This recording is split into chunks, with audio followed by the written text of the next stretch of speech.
സഹായം കിട്ടും, ജീവിതം പൊടിപൊടിക്കും, വിചാരിച്ചിരിക്കുന്ന കാര്യം സാധിക്കും. ഇപ്പോഴത്തെ സമയങ്ങളൊക്കെ മോശമാണ്. ശത്രുവുണ്ട്, നിനക്ക് നന്നാവുന്നു കരകയറുന്നു എന്നും പറഞ്ഞ് വിരോധിയുണ്ട്. അടുത്തുള്ളതല്ല, അകലെ ഉള്ളതാണ്.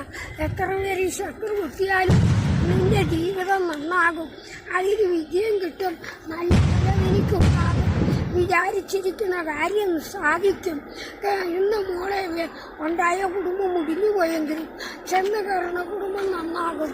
കല്യാണം കൊണ്ടും കുടുംബം കൊണ്ടും നന്നായി മക്കളെ കൊണ്ട് സുഖിച്ച് ഒരു നല്ല നില നീക്ക് കിട്ടുമെന്നാ പറഞ്ഞത്.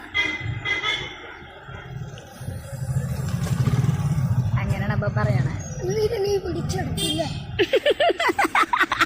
എനിക്കറിയാം, എന്റെ രണ്ടാമക്കും ഉണ്ട് ഇങ്ങനത്തെ സമാനം. അവന്മാര് ഓരോ കാര്യങ്ങൾ ചെയ്യുന്നത് ഞാൻ കണ്ടിട്ടുണ്ട്.